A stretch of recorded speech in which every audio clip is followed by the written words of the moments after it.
오늘은 박지원의 허생전 전개의 부분 중에서도 후반부 뒷부분입니다. 자, 무인도에서 돌아온 빈섬에서 돌아온 허생이 변씨에게 돈을 갚고 그 다음에 변씨와 교유하다가 자신이 벼슬을 하지 않는 이유에 대해 밝히는 장면이 되겠습니다. 이 작품은 박지원의 열하일기라고 하는 책이 있어요. 이게 청나라를 사신으로 갔다 와서 쓴 일종의 기행문이거든요. 그 기행문 안에 옥갑야화라고 하는 이야기가 있는데 그 이야기들 안에 실려있는 소설이에요. 그러니까 가장 큰 건 열하일기, 그 다음에 옥갑야화, 그 다음에 허생전 이렇게 되겠죠. 그죠? 그러니까 전체를 놓고 보면 거의 뭐 액자라고 보면 되는데 우리가 이제는 공부를 한다든가 아니면은 시험을 본다든가 할 때는 거기까지는 다루지 않으니까 그냥 이렇다라고 하는 배경 지식으로만 보겠습니다. 다음, 주인공 허생을 통해 관념적 유교 사회에 대해 비판하고 당시 시국 정치 사회 현실에 대한 방안과 같은 대응책을 제시하고 있다. 전반부에서는 허생이 매점매석으로 부를 취득하는 과정을 통해 우리나라의 취약한 경제구조, 경제현실을 비판하고 있으며 후반부에서는 지배계층을 대표하는 이완을 등장시켜 실제 인물이기도 합니다. 사대부 계층의 무능과 허위의식을 비판하면서 현실에 대한 자각과 실천을 촉구하고 있다라고 보시면 되겠습니다. 허생은 나라 안을 두루 돌아다니며 가난하고 의지 없는 사람들을 구제했다. 한마디로 뭐예요? 빈민들을 구제했다는 거죠. 이런 걸 네 글자로 구세제민, 세상을 구하고 백성들을 제도한다. 뭐 이런 뜻이에요. 물론 이용후생의 관점에서 우리가 살필 수가 있겠습니다. 그리고도 은이 10만 양이 남았다. 이것은 변씨에게 갚을 것이다. 하고 허생이 가서 변씨를 보고 나를 알아보시겠소? 왜? 그것은 그만큼 세월이 흘렀다는 거죠. 하고 하고 묻자 변씨는 놀라 말했다. 아니, 그대의 안색이 조금도 나아지지 않았으니 그지 몰골 그대로이니 혹시 만냥을 실패보지 않았소? 결국 변씨도 외모를 보고서나 얘가 성공했는지 실패했는지를 확인하려고 하는 거죠. 이런 점에서 본다면 변씨는 물질에 대한 관심이 많은 사람이에요. 그렇다면 변씨는 별 볼 일 없는 사람인가? 그건 아니야. 왜? 이 사람은 애진혁의 상인이잖아. 신흥 상인이란 말이야. 그러니까 상인이니까 당연히 돈이라든가 물질에 관심이 있을 수밖에 없겠죠. 없으면 그게 이상한 거지. 허생이 웃으며 재물에 의해서 얼굴에 기름이 도는 것은 당신들 일이요. 만냥이 어찌 돌을 살찌게 하겠소. 난 너희들하고 달라. 뭐 이런 거죠. 이런 점에서 본다면 요거는 이 작품이 가지고 있는 한계라고 볼 수도 있는데 상인에 대한 선비로서의 어떤 우월의식이 드러나고 있다라고 보시면 돼요. 하고 10만 양을 변씨에게 내놓았다. 내가 하루아침에 주림을 견디지 못하고 걸릴길을 중도에 패하고 말았으니 당신에게 만냥을 빌렸던 것이 부끄럽소? 한마디로 배고프다고 걸릴길을 중도한 것이 부끄러운 거야. 가난한 게 부끄러운 게 아니라 이 말은 이런 물질적 가치보다 정신적 가치를 중시하는 모습을 보여주고 있습니다.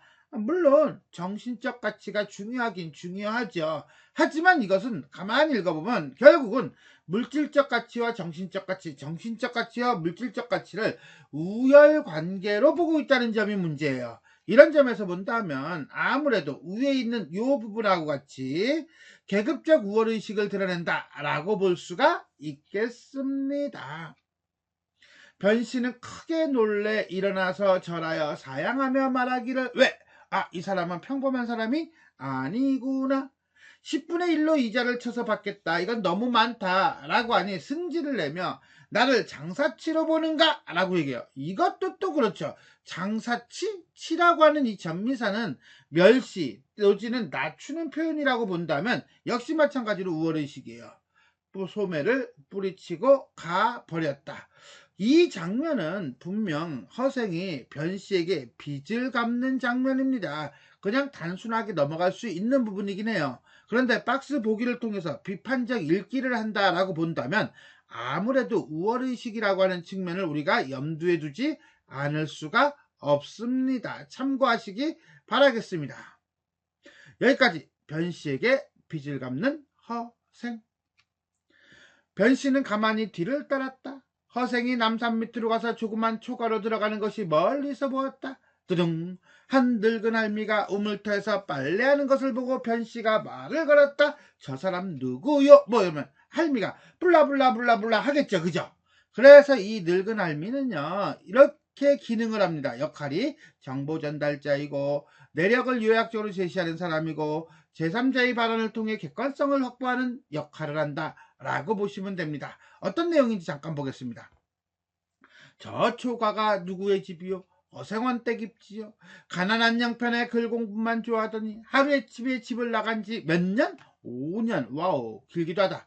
지나도록 돌아오지 않으시고 돌아오지 않는다는 거 보니까 집안을 돌보지는 않은 거예요. 시방, 지금 집을 나간 날로 제사를 지내지요 라고 하는 거 보니까 식구들은 허생이 죽은 것으로 여기고 있네요.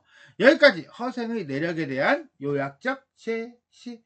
변씨는 비로소 그가 성이 허씨라는 것을 알고 탄식하며 돌아갔다.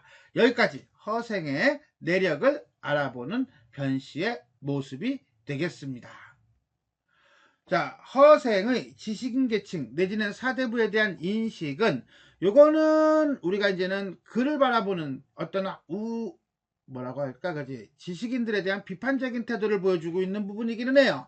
자, 그래서 허생은 분명 얘기합니다. 뭐라고? 글 아는 자들을 화근이라고 얘기해요. 이런 점에서 본다면 당대 지식인 계층에 대한 불신을 드러내고 있는 건 맞습니다. 그런데 조금 전에 봤듯이 이런 대목, 만냥이 돌을 어찌게 살찌게 하냐 라든가 당신은 나를 장사치로 보느냐 라든가 이런 대목에서는 재물에 대한 어떤 부정적인 인식을 드러내고 있어요. 그러면서 재물의 구애를 받지 않는 사대부로서의 어떤 자긍심을 보여주고 있다는 점에서 본다면 아무래도 요 두 개가 상반된다라고 봐야 되죠. 반대적 입장을 띠고 있다라고 볼 수 있어요. 그래서 상인계층 내지는 재물에 대한 어떤 이중적인 입장을 취하고 있고 그 다음에 이거는 사대부에 대한 이중적인 입장을 취하고 있다. 뭐 이렇게 보시면 되겠습니다. 하나 더 보겠습니다. 늙은 할미예요. 늙은 할미의 역할은 방금 전에 얘기했듯이 서술자를 대신해서 과거의 사건을 정리하고 요약적으로 전달해주는 역할을 하고 있습니다. 그러다 보니까 사건 진행 속도를 빠르게 함으로써 긴 시간 동안에 일어난 사건을 간단하게 제시하는 역할을 합니다. 자, 다음 보겠습니다. 이튿날 뚜둥. 변씨는 받은 돈을 가지고 집으로 찾아가서 돌려주려고 했으나 허생은 받지 않고 거절했다. 한마디로 이건 내 돈이 아니야 라고 하는 거죠. 이 말은 돈을 벌 줄은 알지만 개인의 어떤 사적 소유는 거절하는 그런 모습을 보여줍니다. 내가 부자가 되고 싶었다면 100만 양을 버리고 10만 양을 받겠어. 생각해보니 그렇기도 해요. 이제부터 당신의 도움으로 살아가겠어. 이걸 완전히 놀고 먹겠다는 거 아닌가? 당신은 가끔 나를 와서 보고 양식이나 떨어지지 않고 옷이나 입도록 하여줘 라고 하는 거 보니까 큰 돈은 필요 없다. 먹고 사는 데만 지장이 없으면 된다 라고 해서 재물을 무조건 거절하는 건 아니에요. 생존을 위한 최소한의 재물만 소유하려고 한다 라고 보시면 돼요. 일생이 그러면 족하다 라고 하는 거 보니까 결국은 허생의 마인드는 안분지족 내지는 안빈낙도라고 보면 되겠네요. 왜? why? 재물 때문에 정신을 괴롭힐 것이요. 한마디로 너무 많은 재물을 소유하는 것에 대한 부정적 입장이에요. 재물 자체를 아예 부정하는 것은 아닙니다. 변씨가 허생을 여러 가지로 권유하였으나 끝끝내 어찌할 도리가 없었다. 변씨는 그때부터 허생의 집에 양식이나 옷이 떨어질 때쯤 되면 몸소 찾아가 도와주었다. 허생은 그것을 기쁘게 받아들였으나 혹 많이 가지고 가면 좋지 않은 기색으로 나에게 재앙을 맡기면 어찌하오 라고 했다. 라고 하는 것은 과한 재물에 대한 태도가 재앙이라는 거죠. 결국 역시 마찬가지로 사적으로 소유하는 것에 대한 부정적인 입장이다라고 보시면 돼요. 혹 술병을 들고 찾아가면 아주 반가워하며 서로 술잔을 기울여 취하도록 마셨다. 그만큼 친분이 두터워졌다 라고 보시면 되겠네요. 자, 여기까지는 허생과 변씨가 사귀었다, 교유하였다 라고 볼 수 있겠습니다. 이렇게 몇 해를 지나는 동안에 두둥 시간의 경과. 간단하죠? 두 사람 사이는 정의가 날로 두터워져 갔다. 이때 정의를 저스티스라고 해석하면 안 됩니다. 한자가 요래요. 좀 다릅니다. 그래서 서로 사귀어 친해진 정도로 보시면 됩니다.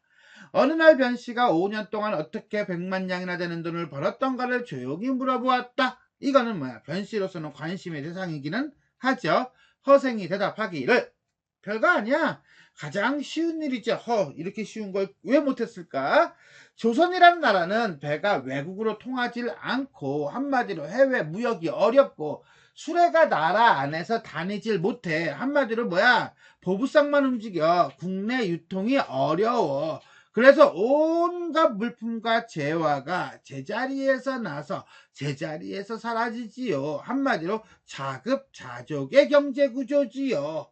이러니 이거는 지금 조선시대이긴 하지만 저 옛날 롱롱타임하고 거의 뭐 구석기 시대하고 똑같지요 라고 하는 조선의 어떤 허약하고 낙후된 경제구조를 먼저 제시하고 있습니다. 무릇 천냥은 적은 돈이라 한 가지 물종을 독점할 수는 없지만 그것을 열로 쪼개면 100냥이 열이라 10가지 물건을 살 수 있겠지요. 단위가 작으면 굴리기가 쉬운 까닭에 한 물건에서 실패를 보더라도 다른 9가지 물건에서 재미를 볼 수 있으니 요즘식으로 얘기하면 뭐예요? 그렇죠. 분산 투자죠. 달걀은 한 바구니에 담지 않는다. 이런 주식의 어떤 속담도 있다고 합니다. 이러한 분산 투자는 이를 취하는 방법으로 조그만 장사치들이 하는 짓이 아니요. 그러나 만냥을 가지면 좋게 한 가지 물종을 독점할 수 있기 때문에 수레면 수레 전부, 배면 배면 전부, 한 고울이면 한 고울 전부 마치 총총한 그물로 훑어내듯 할 수 있죠. 한마디로 세게 돈을 쏟아 부어가지고 독점을 하는 거죠. 묵에서 나는 만 가지 중에 한 가지를 슬그머니 독점하고 물에서 나는 만 가지 중에 한 가지를 슬그머니 독점하고 의원의 만 가지 약재 중에 슬그머니 하나를 독점하면 한 가지 물종이 한 곳에 모여있는 동안 모든 장사치들이 고갈될 것임에 이는 백성을 해치는 길이 될 것입니다. 이러한 독과점의 방법에 돈은 벌지만 이러한 문제점이 생깁니다. 후세 당국자들이 만약 나의 방법이 어떤 방법인데 라고 한다면 독과점의 방법이죠. 이 독과점의 방법을 쓴다면 반드시 나라를 병들게 만들 것이요. 결국 자신이 축적한 방법에 대해서 비판을 하고 있어요. 왜 이러죠? 이거는 위정자, 정치하는 사람들에게 미리 경고를 하는 거죠. 이런 일이 발생하지 않도록 하려면 어떻게 해야 되겠어? 그렇죠. 해외 무역을 해야죠. 또 뭐 해야 돼? 국내 유통을 활성화해야겠죠. 그래야 독과점에 어떤 문제가 생기지는 않을 테니까요. 라고 하는 걸 역으로 보여주는 거예요. 어쨌거나 간에 돈을 번 내력을 변씨에게 설명하는 허생의 모습이 되겠습니다. 자, 여기서 우리는 당시 조선의 경제 구조를 살펴봅시다. 자, 일단 외국과의 교역이 안 되고 그 다음에 국내 유통이 안 되고 있어요. 한마디로 물건을 조달할 수 있는 교통 여건이 발달되지 않아서 매점 매석이 가능하고요. 독과점이 가능하다는 거죠. 이러한 유통 구조를 개선하고 그 다음에 다른 나라와 무역을 해야만 문제가 해결될 수 있다라고 보는 겁니다. 그래서 이런 독과점의 방법을 쓴다면 문제가 발생하니까 이것을 미리 해결해라. 뭘 통해서? 외국의 배를 통하게 해라. 수레가 나라 안에 다니게 해라. 이런 거가 되겠죠. 처음에 내가 선뜻 만냥을 꿔줄 줄 알고 찾아와 청하였습니까? 허생이 다음과 같이 대답했다. 당신만 꼭 내게 빌려줄 수 있는 것은 아니고 능히 만냥을 지닌 사람치고는 누구나 다 빌려줄 것이었습니다. 왜? 만냥을 번다는 것은 한 개인의 힘으로는 불가능하거든. 그것은 사람을 보는 안목을 가지고 있고 그 다음에 천운을 타고난 사람이라고 본 거죠. 내 스스로 나의 재주가 좋기 100만 양은 모을 수 있다고 생각했으나 운명은 하늘에 매인 것이니 하늘이 점 찍어준 사람이 만냥을 꺼줄 거야 뭐 이런 거야. 일종의 운명론적 세계관이고요. 낸들 그걸 어찌 알겠소? 그러므로 능히 나의 말을 들어주는 사람은 복이 있는 사람이라 반드시 더욱더 큰 부자가 되게 하는 것은 운명일 텐데 어찌 주지 않았겠소? 이미 만냥을 빌린 다음에는 그의 복의 힘에 의지해서 일을 한 까닭으로 하는 일마다 성공했던 것이고, 만약 내가 사사로이 했다면 내 재주만 믿고 덤볐다면 성패는 알 수가 없었겠지요 라고 얘기합니다. 자, 여기서 우리는 의외의 허생의 어떤 가치관이 드러나는데 그것은 바로 뭡니까? 운명론적 세계관이라고 보시면 되겠습니다. 변씨가 이번에는 딴 이야기를 꺼냈다. 화제를 바꾸고 있네요. 방금 사대부들이 남한산성에서 오랑캐에게 당했던 치욕을 씻어보고자 하니 가만, 남한산성에서 오랑캐에게 당했던 치욕이 뭐예요? 아, 그렇죠. 삼전도의 치욕이고 병자호란 때의 치욕이 되겠네요. 지금이야말로 지혜로운 선비가 팔뚝을 뽐내고 일어서 능력을 발휘할 때가 아니겠소? 선생의 그 재주로 어찌 괴롭게 파묻혀 지낸단 말이요? 한마디로 정치에 진출하라는 거죠.